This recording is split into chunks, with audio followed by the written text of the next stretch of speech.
তো আল্লাহ বলেন ইয়াউমা ইয়াতি লা তাকাল্লামু নাফসুন ইল্লা বিইজনি, কেউ সেদিন আল্লাহর হুকুম ছাড়া কথা বলবে না।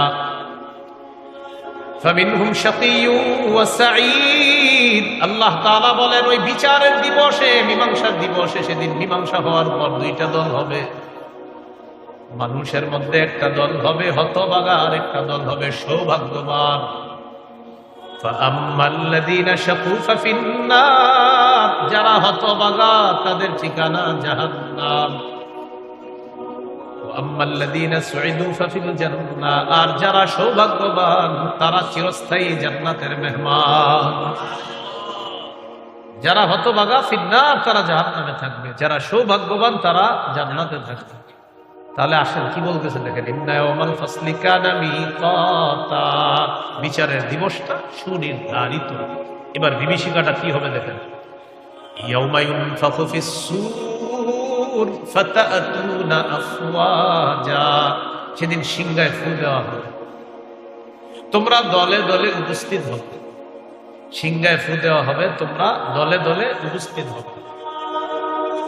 ওয়া ফুতিহাতিস সামাউ ফাকানাত আবওয়াবা, আসমান খুলে দেওয়া হবে। আসমান খুলে দেওয়ার পর অনেকগুলা দরজা বিশিষ্ট হবে আসমান, ওই দরজা দিয়ে ফেরেশতাদেরকে নামিয়ে আনা হবে। আসমান খুলে দেওয়া হবে, আর ওই খোলা আসমান অনেকগুলা দরজা হবে, এটা দিয়ে কাদেরকে নামিয়ে আনা হবে? সূরা ফুরকানে আছে, আরো সুন্দর করে আছে, ইয়াউমা তাশাক্কাকুস সামাউ বিল গামাম ওয়া নুজিলাল মালাইকাতু তানজিলা, সেদিন আসমান ফেটে যাবে আল্লাহর তাজাল্লি সহ। ওয়া নুজিলাল মালাইকাতু তানজিলা, ফেরেশতাদেরকে নামিয়ে আনা হবে, ওই ফাটা দিয়ে নামিয়ে আনা হবে। তাহলে আসমান ওয়ালারা নেমে গেল, বাস আসমানে কেউ নাই, ধ্বংস আসমান। রয়ে গেল জমিনের উপরের পাহাড়গুলো। ওয়াসুইরাতিল জিবাল ফাকানাত সারাবা, পাহাড়গুলোকে হাকিয়ে নেওয়া হবে, আর পাহাড়গুলা চূর্ণ বিচূর্ণ হয়ে ফাকানাত সারাবা, মরিচিকার মতো হয়ে যাবে। এই মজবুত পাহাড় কিসের মতো হয়ে যাবে? মরিচিকা কারে কয়? মানে কিচ্ছু থাকবে না, বাস মরিচিকার মতো কিচ্ছু, মানে এটার কোনো দাম নাই, অস্তিত্বহীন হয়ে যাবে আপনার, মানে এটার কোনো ভ্যালু থাকবে না। এই পাহাড়টাকে আল্লাহ তাআলা এমন করে দিবেন, এটা কোনো ভ্যালু, ফাকানাত সারাবা, মরিচার মতো হয়ে যাবে। এমন মরিচা কাকে বলে, বা মরিচিকা কাকে বলে? মরিচিকা ওই পাহাড়, আমরা যখন সমুদ্রের মরুভূমির মধ্যে যাই, যাওয়ার পর দূর থেকে দেখি চিকচিক করতেছে, কি জানি পানি পানি পানি, সামনে গিয়ে দেখি পানি। এই যে পানি পানি মনে হচ্ছে, আসলে কিছু না। আল্লাহ তাআলা বলেন এই পাহাড়গুলাকে হাকিয়ে নেওয়া হবে, এগুলা হয়ে যাবে মরিচিকার মতো। এখন বলেন মজবুত পাহাড় যখন থাকবে না, তো জমিন কি হবে? জমিনও ধ্বংস। তাহলে প্রশ্ন এসে যায়, জমিন ধ্বংস, আসমান ধ্বংস, তাহলে কিয়ামতের মাঠটা কোথায় হবে? সূরা ইব্রাহিমে আল্লাহ বলে দেয়, ইয়াউমা তুবাদদালুল আরদু গায়রাল আরদি ওয়াস সামাওয়াত, আসমান এবং জমিন পরিবর্তন করে নতুন আসমান জমিন সৃষ্টি করা হবে। সুবহানাল্লাহ, শুনছেন না আগে? ইয়াউমা তুবাদদালুল আরদু গায়রাল আরদি ওয়াস সামাওয়াত, এই জমিনের পরিবর্তে আরেকটা জমিন, আসমানের পরিবর্তে আরো আসমান, মানে এগুলা ধ্বংস, জমিন ধ্বংস, নতুন আসমান নতুন জমিন সৃষ্টি করে এটা আল্লাহ সমতল ভূমি বানিয়ে এটাকে কিয়ামতের মাঠ।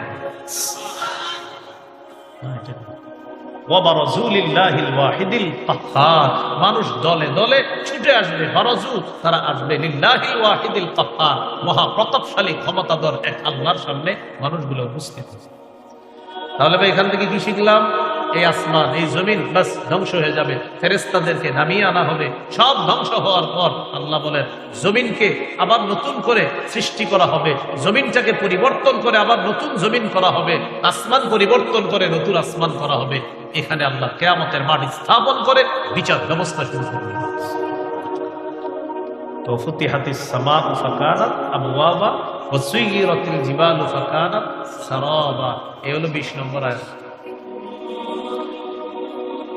তো বিচার আপনার হওয়ার পর, যখন বিচার হবে, এরপর একদল মানুষ জাহান্নামী হবে, তাদের ব্যাপারে আল্লাহ ইন্না জাহান্নামা কানাত মিরসাদাল লিত্তাগিনা মাআবা, নিশ্চয়ই জাহান্নাম ওত পেতে আছে, লিত্তাগিনা মাআবা, সীমালঙ্ঘনকারী যারা, নাফরমান যারা, তাদের জন্য ঠিকানা হিসাবে জাহান্নামটা পেতে আছে। নাউযুবিল্লাহ। লাবিথিনা ফিহা আহকাবা, যুগ যুগ ধরে সেখানে থাকবে। লা ইয়াযুকুনা ফিহা বারদাও ওয়ালা শারাবা, সেখানে তারা কোনো ঠান্ডা কিছু পাবে না, কোনো পানিও পাবে না। ইল্লা হামিমাও ওয়া গাসসাকা, ফুটন্ত পানি পাবে আর গাসসাক পাবে, মানে জাহান্নামীদের পুঁজগুলা তাদেরকে দেওয়া হবে। জাহান্নামীরা বলবে, ও ফেরেশতা, খাবার লাগবে, খাবার। আল্লাহকে ফেরেশতা বলবে, আল্লাহ জাহান্নামী খাবার চায়। আল্লাহ বলবে, দিয়ে দাও, যাক্কুম খাওয়ায় দাও। লাকিলুনা মিন শাজারিন মিন যাক্কুম, সূরা ওয়াকিয়া। তো যাক্কুম খাবে, খাওয়ার পর আপনার গলায় আটকাবে কাঁটাযুক্ত ফল। তো এবার তারা বলবে, পানি চাই, পানি, পানি, পানি লাগবে, পানি। তখন আল্লাহ তাআলা বলে দিবেন, কি আর করা, দাও জাহান্নামীদের পুঁজগুলা পানি হিসাবে দাও। এই গাসসাক, গাসসাক ফাইহু সাদীদু আহলিন নার, জাহান্নামীদের রক্ত, পুঁজ ইত্যাদি এইগুলা পানি হিসাবে তাদেরকে দেওয়া হবে, পান করার জন্য। ইল্লা হামিমাও ওয়া গাসসাক জাযাআও ওয়িফাকা, আল্লাহ বলেন এটাই পূর্ণ প্রতিদান, এটাই পূর্ণ প্রতিদান হিসাবে এটাই তাদেরকে দেওয়া হবে। তাদের অপরাধ কি? আল্লাহ বলেন ভয়ঙ্কর দুইটা অপরাধ তাদের। ইন্নাহুম কানু লা ইয়ারজুনা হিসাবা, আজকে যে হিসাব হবে, কিয়ামতের মাঠে যে হিসাব হবে, এটা তারা কামনাই করতো না, বলতো এগুলা বুকাস কথা। তারা এই ফলাফল দিবস, বিচার দিবস কামনা করতো না, বিশ্বাস করত। আরেকটা অপরাধ, আমার আয়াতগুলা তারা অস্বীকার করত। আল্লাহ বলেন, আমি সব লিখে রাখছি। কি বলতেছে? আমি সব জমা করে রাখছি। আমার ফেরেশতারা, আমার লেখক ফেরেশতারা সব লিখে রাখছি। ওয়াকুল্লা শাইইন, সব আহসাইনাহু, লিখে রেখেছি। কিতাবা, খাতা হিসাবে, লিপিবদ্ধ হিসাবে। কুল্লা শাইইন আহসাইনাহু কিতাবা, লেখা হিসাবে সব জমা করে রাখছি আমি আল্লাহ, মানে আমার লেখক ফেরেশতারা সব লিখে রাখছে। এবার আল্লাহর পক্ষ থেকে তাদেরকে বলা হবে, তো আর কি করা, ফাযুকু, আযাব ভোগ করো, ফালান নাযীদাকুম ইল্লা আযাবা, তোমাদেরকে আমি আল্লাহ কিছুতেই কিছু বাড়াবো না, শুধু আযাবই বাড়াবো। তোমাদেরকে আর কিচ্ছু বাড়াবো না, শুধু আযাবের পর আযাব বাড়াবো, বাস ভোগ করতে থাকো। এই হলো আপনার 30 নম্বর আয়াত সূরা নাবাল। এই 30 পর্যন্ত গেল, মোট 6টা বিষয় আলোচনা হলো। 1 থেকে 3 নম্বর আয়াতে হলো কিয়ামতের বিষয়ে ঝগড়া, ওই যে মতভেদ আপনার কাফেরদের। 4-5 নম্বর আয়াতে গেল মূর্খদেরকে ধমক দিতেছে, না কিয়ামত হবে। 6 থেকে 16 নম্বর আয়াতে আল্লাহ বিভিন্ন দৃষ্টান্ত পেশ করে বুঝাইলেন, দলিল দিলেন কিয়ামত যে হবে, পুনরুত্থান হবে। 17 থেকে 20 নম্বর আয়াতে চতুর্থ বিষয় কিয়ামতের বিভীষিকাময় অবস্থা বর্ণনা করলেন। 21 থেকে 26 নম্বর আয়াতে কিয়ামতের দিবসে ফায়সালার পর একদল মানুষের ঠিকানা জাহান্নাম, এটা আলোচনা করলেন। 6 নম্বর বিষয়ে আল্লাহ আলোচনা করলেন যাদেরকে জাহান্নামে দিবেন, কেন দিবে আল্লাহ, এই বিষয়ে আল্লাহ কথা বললেন। যাদের বড় বড় অপরাধ, এরা আমার এই বিচার দিবস বিশ্বাস করতো না, কামনা করতো না, ফলাফল বলতে কিছু আছে এগুলা মানতো না, আর আমার আয়াতগুলাকে অস্বীকার করতো। এই হলো 6টা বিষয়। যিনি আসমান জমিন সৃষ্টি করেছেন, তিনি কি এইগুলার মতো বানাইতে আবার সক্ষম নন? আল্লাহ বলতেছেন, যিনি আসমান, এই বিশাল আসমান জমিন সৃষ্টি করেছেন, তিনি কি এগুলোর মতো আবার বানাতে, সৃষ্টি করতে সক্ষম নন? তো আল্লাহ বলেন, অবশ্যই সক্ষম। ওয়াহুয়াল খাল্লাকুল আলীম, তিনি সর্বশ্রেষ্ঠ স্রষ্টা, তিনি সবচেয়ে মহাজ্ঞানী। সুবহানাল্লাহ। তাহলে বুঝে শুনে আমরা এখন বলি, আমাদের সৃষ্টিটা বিশাল না আসমানেরটা? এটা কে সৃষ্টি করেছে? আমাদেরকে তো কোনো ব্যাপারই না। সূরা রুমের 27 নম্বর আয়াতে আল্লাহ বলেন, وهو الذي يبدأ الخلق ثم يعيده وهو أهون عليه وله المثل الأعلى في السماوات والأرض وهو العزيز الحكيم। আল্লাহ তাআলা বলেন, তিনি সৃষ্টির সূচনা করেন, আমি আপনি কিছুই ছিলাম না, অনস্তিত্ব থেকে অস্তিত্ব দান করেছেন আল্লাহ। সূরা দাহারের 1 নম্বর আয়াতে আল্লাহ বলেন, হাল আতা আলাল ইনসানি হিনুম মিনাদ দাহর লাম ইয়াকুন শাইআম মাযকুরা। অবশ্যই মানুষের উপর এমন একটা সময় এসেছে যখন উল্লেখ করার মতো সে কিছুই ছিল না। এখন বুঝা শুনা বলেন, এই যে উল্লেখ করার মতো আপনি কিছুই ছিলাম না, এই কিছুই ছিলাম না থেকে এখন যে কিছু আসি করছে কে? এটাই বলতেছে তুমি কিছুই ছিল না। এবার সূরা রুমের 27 নম্বর আয়াতে কি বলেছে? ওয়াহুয়াল্লাযী ইয়াবদাউল খালকা সুম্মা ইউঈদুহু, তিনি ওই স্রষ্টা, ইয়াবদাউল খালকা, যিনি সৃষ্টির সূচনা করেন। তাহলে আমার আপনাকে সূচনা করেছেন আল্লাহ, অনস্তিত্ব থেকে অস্তিত্বে এনেছেন আল্লাহ। সুম্মা ইউঈদুহু, তিনি আবার পুনরায় তাকে সৃষ্টি করবেন। সুবহানাল্লাহ, আবার পুনরায় মারা যাব এরপর। এখন আল্লাহ যে কথাটা বললেন, ওয়া হুয়া আহওয়ানু আলাইহি, আল্লাহ তাআলা বলেন পরের বার সৃষ্টি করা এটা তো আগের চাইতে আরো সহজ, আহওয়ান অধিক সহজ। আমার আপনার কোনো স্যাম্পল ছিল না, স্যাম্পল ছাড়াই সৃষ্টির সূচনা আল্লাহ করেছেন। এখন আমার আপনার একটা স্যাম্পল আছে। আল্লাহ বলেন স্যাম্পল ছাড়া তোমাকে প্রথম বানাইলাম আমি আল্লাহ। এখন তো তুমি আছো আব্দুর রহিম, তুমি আব্দুর রহমান, অমুকে অমুক, তোমাদের স্যাম্পল আছে। এই পরের বার তোমাকে আবার পুনরুত্থান করা আরো সহজ। তুমি কেমনে মনে করো তোমার আমি পুনরুত্থান করতে পারবো না? আপনাদের বুঝে আসতেছিল? তাহলে এখন আমরা স্যাম্পল আছি, তো আবার তোমাকে পুনরুত্থান করা এটা তো সহজ। ওয়ালাহুল মাথালুল আ'লা ফিস সামাওয়াতি ওয়াল আরদ, আসমান জমিনের সর্বোচ্চ মহিমা আল্লাহ, তার জন্যই সর্বোচ্চ মহিমা। ওয়া হুয়াল আজিজুল হাকীম, তিনি মহাপরাক্রমশালী, মহাপরাক্রমশালী। তাহলে আমাকে আপনি আবার পুনরুত্থান করা আল্লাহর কাছে কঠিন না আরো সহজ? আঙ্গুলের মাথাগুলা দেখেন, সব আঙ্গুলের মাথা দেখছেন? হ্যাঁ, আচ্ছা, এটা দেখি দেই। এখানে আমরা যারা আছি সবাই মনে করেন চেহারা একরকম, সবার কথার কথা ধরে নেন একরকম চেহারা, দেখতে একরকম, লম্বা একরকম, শরীর একরকম, আঙ্গুলের ছাপ মিলবে? আল্লাহ তাআলা বলেন আলা কাদিরিনা আলা আন নুসাউইয়া বানানা, দুনিয়ার মধ্যে যার আঙ্গুল আমি যাকে দিয়েছিলাম কিয়ামতের ময়দানে এই সাপওয়ালা আঙ্গুলের মাথাটা অবিকল ওই মানুষটাকে আমি আল্লাহ আবার দিতে সক্ষম। সাপ মিলে না তোমাদের কারোটা? অবাক হয়ে গেছে, এটা আল্লাহ কেন বললেন? আমাদের ইয়াকিন, আমাদের বিশ্বাস পাকাপুক্ত করার জন্য। মানুষ, তোমার যে মাথার সাপগুলা সারা দুনিয়া এক করলেও তো তোমরা এই সাপ মিলাইতে পারবে না। ওই সাপওয়ালা আব্দুর রহমান যে, সাপওয়ালা আব্দুর রহিম যে, ওরে ওর আঙ্গুলের মাথাওয়ালা, ওই মাথাওয়ালা আঙ্গুলটা ওকেই দাম। এটা আমি আল্লাহ, এত মারাত্মক একটা জিনিস যেটা পৃথিবীর কেউ পারে না নকল করতে, এটাও আমি আল্লাহ যখন তোমাকে দিব, তো তোমার বডি তো আমার কাছে ব্যাপার না। বুঝে আসতেছিল? আল্লাহ তাআলা বলেন 1 থেকে 3 নম্বর আয়াত সূরা নাবা, যে কিয়ামত এই বিষয়ে কাফেররা মতভেদ করে।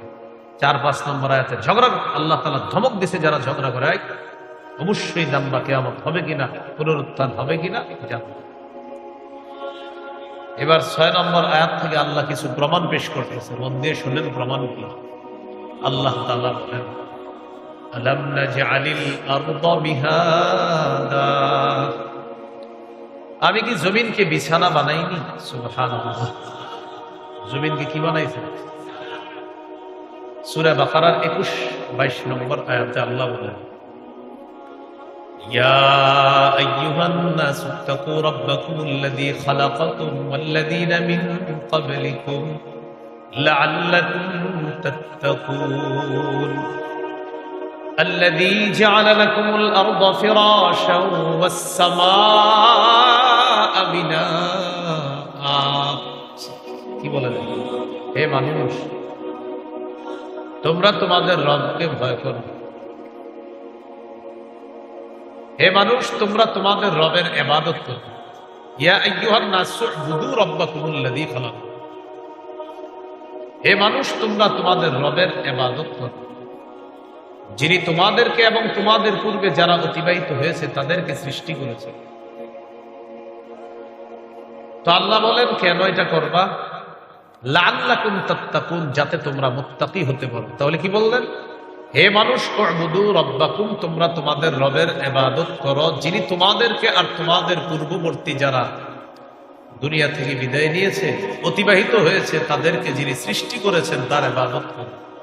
কেন? যাতে তোমরা মুত্তাকি হও। এখন ওই রব কে? আল্লাহ বলেন, আল্লাযী জাআলা লাকুমুল আরদা ফিরাশা, যিনি তোমাদের জন্য এই গোটা জমিনটাকে বিছানা বানিয়েছেন। ওয়াস সামাআ বিনাআ, আসমানটা ছাদ বানাইছে। এখন একটু বুঝেন, এই যে জমিনটা কি বানাইছে? একটা শিশুকে আমরা আদর করে যত্ন করে যেইভাবে করে বিছানায় রাখি, ঠিক আল্লাহ আমাদেরকে তেমন মায়া করে এই জমিনটা বিছানা বানাইছে। এটারও একটা প্রমাণ আছে, এটা যে মায়া করে আল্লাহ আমাদেরকে রাখছে। সূরাতুজ যুখরুফ 10 নম্বর আয়াত, 25 নম্বর পারা, 8 নম্বর পৃষ্ঠা আল্লাহ বলেন, আল্লাযী জাআলা লাকুমুল আরদা মাহদা, আল্লাহ তাআলা তোমাদের জন্য জমিনকে দোলনা বানিয়েছে। দোলনা, দোলনায় কারে বসে আমরা? বলে শিশুকে মায়া করি, তাই বলি ওরে দোলনায় বসাও। আল্লাহ মায়া করে বলতেছেন, আমি তোমাদের জন্য জমিনকে দোলনা বানিয়েছি। ওয়াজআলা লাকুম ফীহা সুবুলান লাআল্লাকুম তাহতাদুন, আর এই জমিনের মধ্যে অনেক রাস্তা দিয়েছি যেন তোমরা ওই রাস্তা দিয়ে হাঁটা চলা করে গন্তব্যে পৌঁছতে পারো।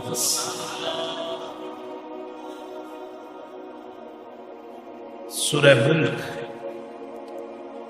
15 নম্বর আয়াতে আল্লাহ বলেন, ওয়াল্লাযী জাআলা লাকুমুল আরদা যালুলা,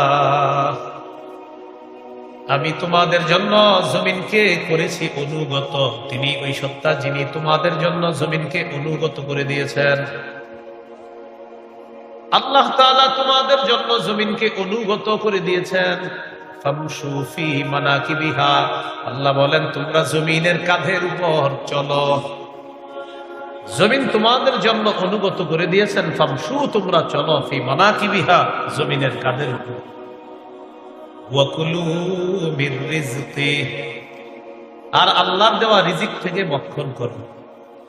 জমিন কেমন অনুগত? এত অনুগত বানায় দিছে, হাল চাষ করে ওখানে দানা লাগাইতেছেন, আর ওই জমিনের নিচ থেকে আল্লাহ আপনার রিজিকের ব্যবস্থা করে অনুগত। বলেন কি বানাইছে জমিনকে? অনুগত। তো এখন আল্লাহ কি বলে দেখেন, আমরা সব আয়াতের শেষের শিক্ষাটা নিব। কি বলতেছে দেখুন, ওয়াল্লাযী জাআলা লাকুমুল আরদা যালুলা, তিনি তোমাদের জন্য জমিনকে অনুগত বানিয়েছেন। ফামশু ফি মানাকিবিহা, জমিনের কাঁধের উপর তোমরা চলো। ওয়াকুলু মির রিজকি, আল্লাহ রিজিক থেকে তোমরা ভক্ষণ করো। শেষে কি বললেন দেখেন, ওয়া ইলাইহিন নুশুর, আল্লাহর কাছে পুনরায় জীবিত হয়ে আবার তোমাদের ফিরে যেতে হবে। আল্লাহ বুঝাইলেন, অনুগত জমিন পেয়েছ, এটা চিরস্থায়ী না, ক্ষণস্থায়ী। এটার উপরে চলবা, এটাও চিরস্থায়ী না, ক্ষণস্থায়ী। এখানে আমার রিজিক ভক্ষণ করবা, এটাও চিরস্থায়ী না, ক্ষণস্থায়ী। ওয়া ইলাইহিন নুশুর দিয়ে আল্লাহ বললেন, আমার কাছে আবার পুনরায় জীবিত হয়ে যখন আসবা, ওই জমিনে চলাচল আর রিজিকের হিসাবগুলা কিন্তু দিতে হবে। আল্লাহর কাছে কি যাইবা, আবার গিয়ে কিন্তু হিসাব দিতে হবে, ঠিকঠাক মতো চলছো কিনা, উল্টা পাল্টা কিছু করো নাই তো, হিসাব দিতে হবে। এখন দেখেন আল্লাহ কি বলেন, আলাম নাজআলিল আরদা মিহাদা, সূরা নাবা, যেটা আমরা আলোচনা চলতেছে 6 নম্বর আয়াত। তিনি কি তোমাদের জন্য জমিনকে বিছানা বানাননি? তাহলে বলেন, আমাদের জন্য জমিন বিছানা বানিয়েছেন কে? এখন প্রশ্ন হলো এই জায়গায় কিয়ামতের প্রমাণ কোনটা? প্রমাণ হলো এত বড় জমিন তোমাদের জন্য বিছানা বানাইলাম, এত বড় সৃষ্টিটাকে বিছানা বানাইলাম, তো তুমি ছোট্ট একটা সৃষ্টিকে আমি আল্লাহ আবার পুনরুত্থান করা, এটা আমার কাছে কোনো ব্যাপার না। 2 নম্বর প্রমাণ দিতেছে 7 নম্বর আয়াতে, ওয়াল জিবালা আওতাদা। তিনি কি মজবুত পাহাড়গুলোকে পেরেক বানাননি? জিবাল শব্দটা বহুবচন, এটার একবচন জাবালুল, অর্থ পাহাড়। আওতাদ শব্দটা বহুবচন, এটার একবচন ওয়াতাদুন, অর্থ পেরেক। ওয়াল জিবালা আওতাদা, তিনি কি পাহাড়গুলোকে পেরেক হিসাবে জমিনে স্থাপন করেননি? এর মানে হলো এই জমিনের নিচে পানি, পানির উপরে আমরা ভাসমান জমিনের উপর বসে আছি, কিন্তু জমিন নড়াচড়া করে না। আল্লাহ বলেন কেন জানো? ওয়াল জিবালা আওতাদা, মজবুত পাহাড়কে পেরেক হিসাবে জমিনের উপর বসায়া দিয়া জমিনের নড়াচড়া বন্ধ করে তোমাদের বসবাসের উপযোগী করে দিচ্ছে। এই জন্য জিবালা। এখন এখান থেকে প্রমাণ দেন, প্রমাণ কোনটা? যে পাহাড় এত বড় একটা সৃষ্টি, যেটা দিয়ে জমিনকে আমি এইভাবে হেলে ধুলা থেকে আটকে রাখলাম, এই পাহাড়টাকেও একদিন আমি আল্লাহ টুকরা টুকরা করে দিব। টুকরা টুকরা করার পর এরপর আমি আল্লাহ পুরা জমিনটাকে সমতল বানায় ফেলবো। এটা যদি আমি সক্ষম হই, তো তুমি ছোট্ট একটা সৃষ্টিকে আবার কেন পুনরুত্থান করতে পারবো? এটা আল্লাহ প্রমাণ দিচ্ছে মানুষ। তাহলে বল জিবালা আওতাদা, পাহাড়গুলোকে আল্লাহ বানিয়েছেন পেরেক, এই জন্য জমিনের নড়াচড়া বন্ধ আছে। এরপরে আল্লাহ তাআলা বলেন ওয়া খালাকনাকুম আজওয়াজা, আমি তোমাদেরকে জোড়ায় জোড়ায় সৃষ্টি করেছি। সূরা ইয়াসিন যারা পড়েন নিয়মিত 36 নম্বর আয়াতে আছে সুবহানাল্লাযী খালাকাল আজওয়াজা কুল্লাহা, পুত পবিত্রতা বর্ণনা করছি ওই সত্তার যিনি সব কিছুকে জোড়ায় জোড়ায় সৃষ্টি করেছেন।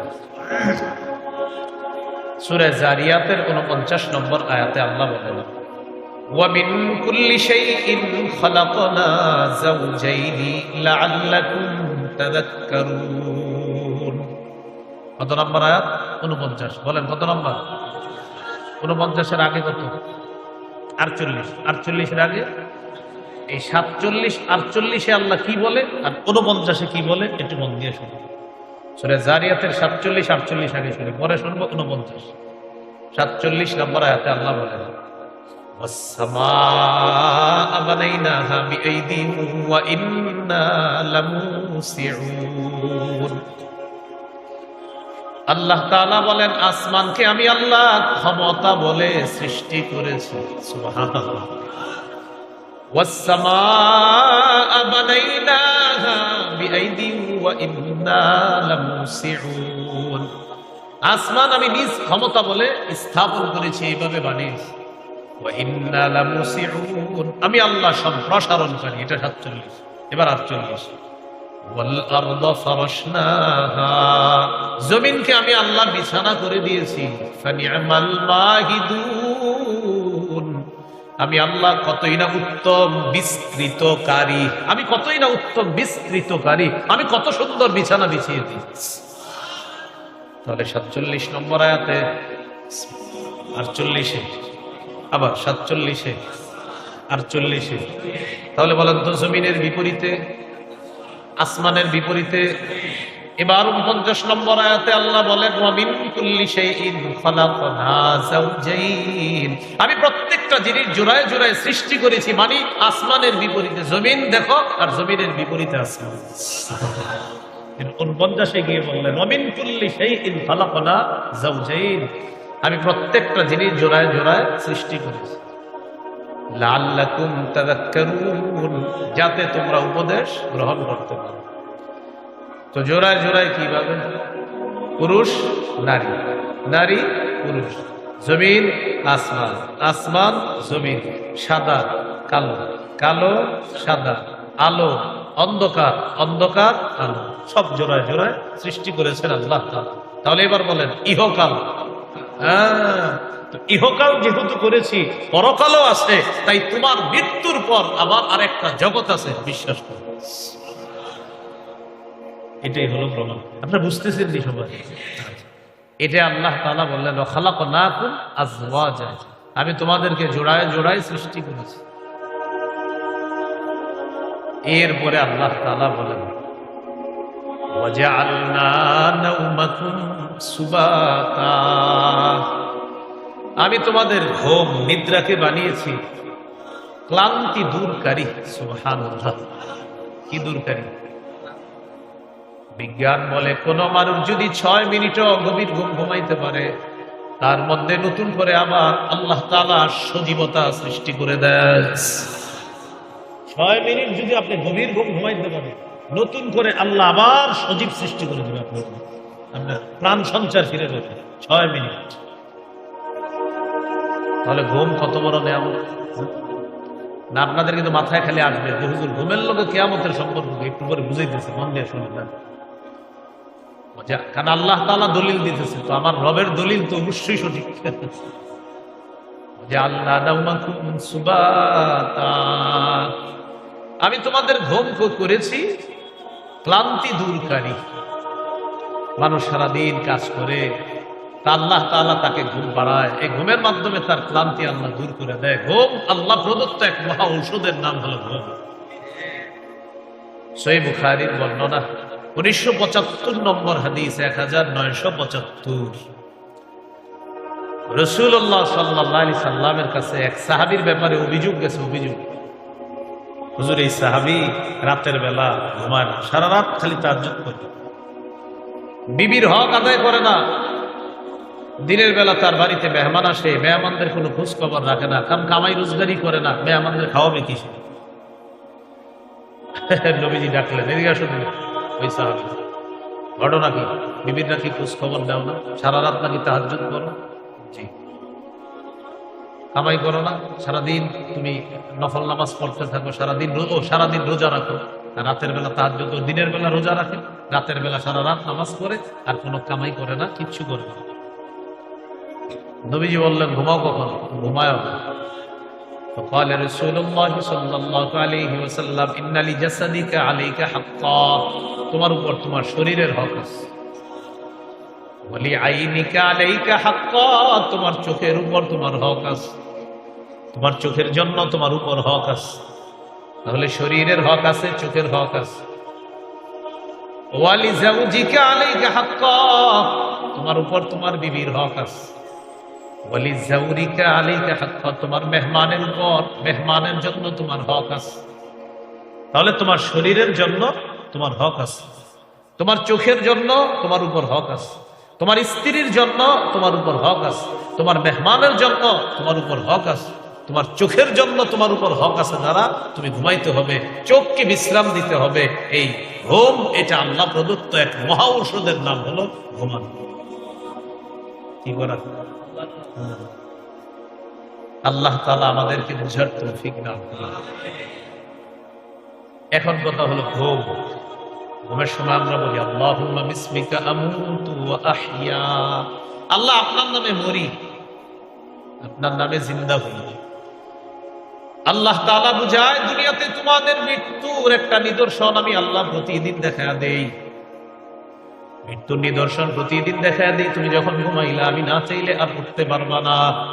এই যে আমি চাইলে আবার উঠতে পারবা, যখন আমি আল্লাহ তোমাকে দুনিয়াবি মৃত্যু দিয়ে দিব, মৃত্যু দেওয়ার পর আমি আল্লাহ আবার তোমাকে পুনরুত্থান করতে পারবো, এর দলিল হবে দুনিয়াতে যখন তুমি ঘুমাও, ঘুমানোর পর আমি চাইলে তুমি আবার জাগ্রত হতে পারবা, না চাইলে আর এই জগতে জাগ্রত হইতে পারবা না। আল্লাহ বুঝাইতে চায়, দুনিয়াতে তুমি যখন ঘুমাও, এটা এক ধরনের মৃত্যু তোমার, এই মৃত্যু থেকে আবার পুনরায় তুমি উঠবা কিনা ঘুম থেকে, এটা আমি আল্লাহ জানি। তো দুনিয়াতে তোমাকে মৃত্যুর পর আবার জীবিত হওয়ার নিদর্শন প্রতিদিন দেখাই। এই পৃথিবীতে যখন মরবা, পরের জগত আবার ঠিক আমি আল্লাহ এইভাবে পুনরুত্থান আল্লাহ নাওমাকুম। দেখছেন নি কেমনে দলিলটা দিতে? তুমি না ডেলি ঘুমাও, আর ঘুম থেকে উঠেও আমরা কি বলি?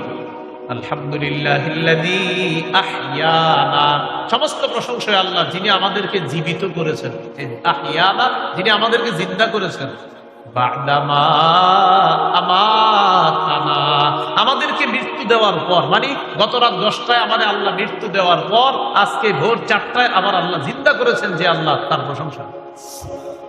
এই জন্য তুমি বলি আলহামদুলিল্লাহিল্লাযী আহইয়ানা, আহইয়ানা মানে যিনি জিন্দা করেছেন, বা'দামা আমাতানা আমাকে মৃত্যু দেওয়ার পর। তো আল্লাহ বলেন প্রত্যেক দিন এই দোয়া করো যে তুমি যখন ঘুমাও এটা মৃত্যু, আবার যখন জাগ্রত হও এটা তোমার জীবিত হওয়া। হ্যাঁ, একদিন তুমি দুনিয়া থেকে এইভাবে মরে যাইবা, এটাও আমি আল্লাহ যখন চাইবো তখন মারা যাইবা, আবার তোমাকে পরের জগতে পুনরুত্থান করবো যেইভাবে ঘুম থেকে জাগ্রত হবে। বুঝে আসছেন আপনাদের? এই হলো ওয়াজআলনা নাওমাকুম সুবাতা। এরপরে আল্লাহ তাআলা বলেন ওয়াজআলনাল লাইলা লিবাসা, আমি রাত্রকে করেছি আবরণ, পোশাক।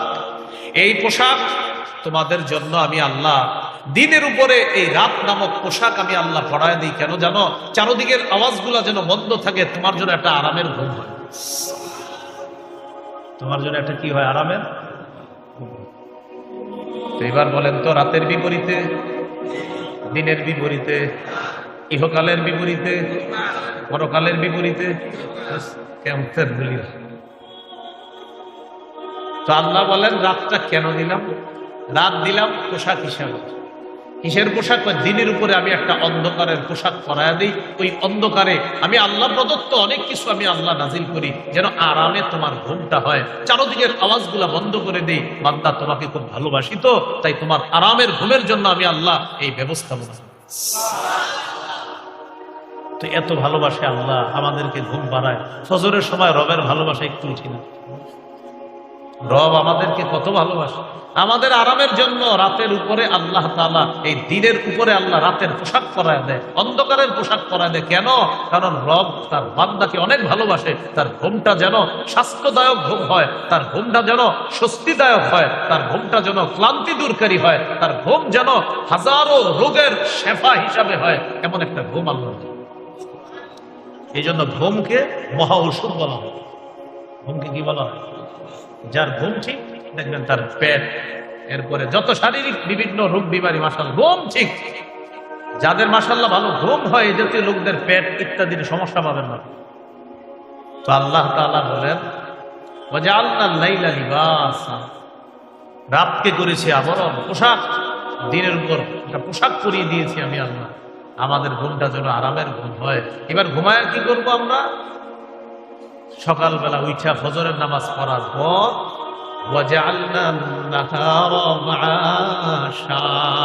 দিনকে করেছি তোমার জীবিকা অন্বেষণের জন্য। বলে রাতে মোবাইল চালানো যাবে, তাড়াতাড়ি ঘুমায় যাবেন, আরামের একটা ঘুম ঘুমাইবেন। 4টা বা 2টা 2 রাকাত 4 রাকাত তাহাজ্জুদ নামাজ পড়বেন, করার পর একটু জিকির আজকার বৈশা বৈশা কম্বলের তলে লেপের নিচে করার যে কি আরাম, কি মজা, যে না করবেন সে বুঝবেন না। একদিন কইরা দেখবেন, খুব মজা। রাতের বেলা যদি তাহাজ্জুদে দাঁড়ায় যাইতে পারেন, সহিহুত তারগীবের 630 নম্বর হাদিসে আছে, রাজুলুন কামা ফি লাইলাতিন বারিদাতিন মিন ফিরাশিহি ওয়া লিহাফিহি ওয়া দিসারিহি, লেপ কম্বল ইত্যাদি ছেড়ে যদি কেউ ওযু করে নামাজের মধ্যে দাঁড়ায় যায়, আল্লাহ খুশিতে তাকে দেখে হাসতেন। এই শীতের রাতে করে কি দেখে ফেরেশতাদেরকে বলে করে কি দেখছো? ওইভাবে এই ঠান্ডা পানি দিয়ে ওযু করে নামাজে দাঁড়ায়। আল্লাহ ফেরেশতাদেরকে বলে মা হামালা আবদি হাদা আলামা সানা। আচ্ছা, ও এইভাবে তাহাজ্জুদ নামাজে দাঁড়াইছে কেন বলো তো তোমরা? আল্লাহ তো সব জানে। ফেরেশতারা বলে আল্লাহ দুই কারণে, রাজা আমা ইনদাক ওয়া শাফকাতাম মিম্মা ইনদাক, আপনার থেকে নিয়ামত পাওয়ার আশায় আর আপনার আযাবের ভয়ে। আল্লাহ বলেন ফেরেশতারা সাক্ষী থাকো, আতাইতুহু মা রাজা, যে আশায় দাঁড়িয়েছে দিয়ে দিলাম। ওয়া আম্মানতুহু মিম্মা ইয়াখাফ, যেই ভয়ে দাঁড়িয়েছে ভয় থেকে নিরাপত্তাও দিয়ে দিলাম। সুবহানাল্লাহ মানে কি করবেন? হ্যাঁ, সুবহানাল্লাহ মানে হলো এই যে হুজুর, হ্যাঁ কথা ঠিক, আর আমরা পূর্ব ইনশাআল্লাহ। রেডিমেড সুবহানাল্লাহ যেন না ব্যাপার, আসলে সুবহানাল্লাহ মানে হুজুর হ্যাঁ জি এই কথাটা সঠিক, আমরাও ইনশাআল্লাহ এটা করব। আল্লাহ তাআলা তৌফিক দান করুন। তাহলে রাত হলো ঘুমানোর জন্য, দিন হলো জীবিকা অন্বেষণের জন্য। দিনের বড় একটা নেয়ামত হলো সূর্য। দিনের বড় একটা নেয়ামত কি? সূর্য। আল্লাহ তাআলার আজীব এক নেয়ামত। এটা জ্বলন্ত একটা গ্যাস, এই সূর্যটা। মানুষ যদি গবেষণা করে এখান থেকে জ্বালানি সংগ্রহ করা যায় সোলার ইত্যাদির মাধ্যমে, এটা না করে কয়লা আরো ইত্যাদি পুড়িয়ে এই পৃথিবীটারে দূষিত করতেছে মানুষ। এ ঠিক হচ্ছে না। শিল্পোন্নয়ন দেশগুলোতে বিশেষ করে তারা তো আপনার এমন অবস্থা করে ফেলতেছে যে পুরা বায়ু দূষণ এমন ভাবে হচ্ছে, বাতাসে তাদের ওই কার্বন ডাই অক্সাইড যে বের হয় সেখান থেকে এটা বাতাসের সাথে মিশে সূর্যের যে আলোর মূল যে আপনার আল্লাহ তাআলার পক্ষ থেকে সূর্যের আলোর মধ্যে যে উপকারিতাটা আছে এটা বাধাগ্রস্ত হয় ওই বাতাসে কার্বন ডাই অক্সাইড মিশ্রিত হওয়ার কারণে। এই জন্য মানুষ এটা থেকে আসলে উত্তরণ হওয়া দরকার। মানুষ সূর্য নিয়ে গবেষণা করা দরকার। এইটা না করে করতেছে আপনার যত জ্বালানি ইত্যাদি আছে এগুলো শেষ করে দিচ্ছে। আল্লাহ তাআলা আমাদেরকে সূর্য নামক নেয়ামতটা, এই নেয়ামত থেকে যেন আমরা প্রকৃত নেয়ামতগুলো গ্রহণ করতে পারি, আল্লাহ তৌফিক দান করুন। এটার গুরুত্ব বাড়াতে হবে। সূর্য আল্লাহর অনেক বড় একটা নেয়ামত। 5600 ডিগ্রি সেলসিয়াস তাপমাত্রা, এখান থেকে 200 কোটি ভাগের 1 ভাগ মাত্র দুনিয়াতে মানে। এতেই মাঝে মাঝে আমাদের কি অবস্থা হয়ে যায়। এই আলো আমাদের শক্তি সঞ্চয় করে। দিনের বেলা মানুষ কাজ করবে, তাই রব সূর্য নামক একটা নেয়ামত দিয়েছে যে আমার বান্দা কাজ করবে, ওর কষ্ট হবে, সূর্যের আলো দিয়ে তার শরীরে শক্তি সঞ্চয় করবে। আল্লাহ তাআলা শক্তি সঞ্চয় করে। এবার আল্লাহ বুঝায়, এত বড় একটা নেয়ামত রাখলাম দিনের বেলা সূর্য, দিনের বেলা যে সূর্য নামক নেয়ামতটা রাখলাম, এই সূর্য নামক নেয়ামতটা এত বড় ভারী, পৃথিবী থেকে প্রায় 3 লক্ষ গুণেরও আরো বেশি পরিমাণ ওজনওয়ালা একটা 3 লক্ষেরও বেশি ওজনওয়ালা একটা সূর্য আমি আল্লাহ স্থাপন করলাম, যা তুমি এইভাবে দেখতে পাও। তো এত বড় সৃষ্টিটা তোমার এইভাবে দেখাই, তোমার এই পুনরুত্থান করা আমার কাছে কেন ব্যাপার বলো? দিনের বেলা আমরা কাজ করলে কষ্ট হয়, আমাদেরকে শক্তি সঞ্চয় করার জন্য আল্লাহ কি দিয়েছেন? আসমানে সূর্য দিয়েছেন। ওয়াজআলনা নাহারা মাআশা, এরপর আল্লাহ ওয়াবানাইনা ফাওকাকুম সাবআন শিদাদা, তোমাদের উপরে ছাদ হিসাবে 7 আসমান, মজবুত মজবুত 7টা আসমান আমি আল্লাহ স্থাপন করেছি। কয়টা আসমান? কেন জানো? আল্লাহ বলেন ওয়াজআলনাস সামাআ সাকফাম মাহফুজা, তোমাদেরকে সুরক্ষা দেওয়ার জন্য আমি আল্লাহ এই সুরক্ষিত ছাদ তথা আসমানকে তোমাদের জন্য একটা সুরক্ষিত ছাদ হিসাবে স্থাপন করেছি। তোমাদেরকে সুরক্ষা দেওয়ার জন্য একটা সুরক্ষিত ছাদ আমি আল্লাহ স্থাপন করেছি। কোন খুঁটি ছাড়া আল্লাহ এটাকে উঠে রাখছে। সূরা রুমের 25 নম্বর আয়াতে আল্লাহ বলেন ওয়ামিন আয়াতিহি আন তাকুমাস সামাউ ওয়াল আরদু বিআমরি, আল্লাহ বলেন আসমান এবং জমিন এইভাবে যে আছে, আসমানটা এইভাবে আছে, জমিনটা এইভাবে আছে, এটা আল্লাহর নিদর্শনাবলীর মধ্যে অন্যতম নিদর্শন। এটা কিভাবে আছে জানো? আমি আল্লাহর হুকুমে, খুঁটি ছাড়া আসমান দাঁড়িয়ে আছে, আমি আল্লাহর হুকুমে ওই পাহাড়ের মাধ্যমে এই ভাসমান পানির উপরে এই জমিনটা স্থির হয়ে আছে। মানে বলেন তো, খুঁটি ছাড়া আসমান এটা আল্লাহর কি নিদর্শন? এভাবে রাখছে কে? আল্লাহ। তো বানাইনা ফাওকাকুম সাবআন শিদাদা, এরপরে আল্লাহ ওয়াজআলনা সিরাজাও ওয়াহাজা, আর এই আসমানের মধ্যে আমি কিরণময় প্রদীপ স্থাপন করেছি। ওই সূর্যের কথা আবার বলতেছি, কিরণময় প্রদীপ আমি আল্লাহ স্থাপন করে দিয়েছি এই আসমানের মধ্যে। এরপরে আল্লাহ وأنزلنا من المعصرات ماء ثجاجا, আমি পানি ভর্তি মেঘমালা থেকে, আমি পানি ভর্তি মেঘমালা থেকে প্রচুর পানি বাড়ি বৃষ্টি দুনিয়াতে বর্ষণ করেছি। আমি পানি ভর্তি মেঘমালা থেকে প্রচুর পানি, প্রচুর বাড়ি, প্রচুর বৃষ্টি আমি আল্লাহ দুনিয়াতে নাজিল করি। কেন? লিনুখরিজা বিহি হাব্বাও ওয়া নাবাতা, যেন এটার মাধ্যমে উদ্ভিদ এবং শস্য আমি আল্লাহ বের করতে পারি। এখন আল্লাহ বুঝায়, পানি দিলাম আমি আল্লাহ,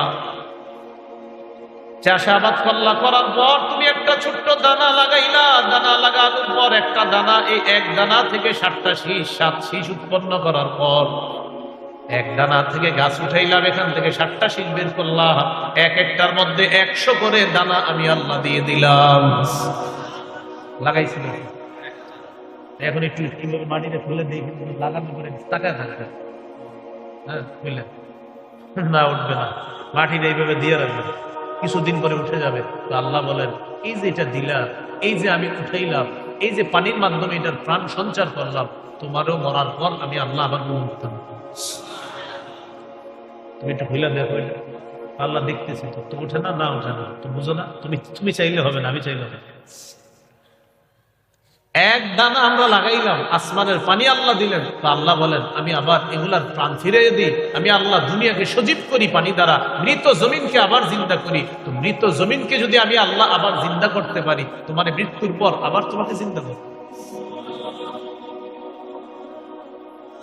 জান্নাতিন আলফাফা, এবং ঘন পাতা ভর্তি বাগান দান করেছি, ঘন পাতা বিশিষ্ট বাগান আমি আল্লাহ দান করেছি, ফুলের বাগান, ফলের বাগান আমি আল্লাহ উৎপন্ন করি। ওই পানির মাধ্যমে কি উৎপন্ন করি? শস্য, উদ্ভিদ, ঘন পাতা বিশিষ্ট ফলের বাগান, ফুলের বাগান, ওই পানি ভর্তি মেঘমালার বৃষ্টি দিয়ে আমি আল্লাহ এটাকে উৎপন্ন করি। এইগুলো 16 নম্বর আয়াত পর্যন্ত।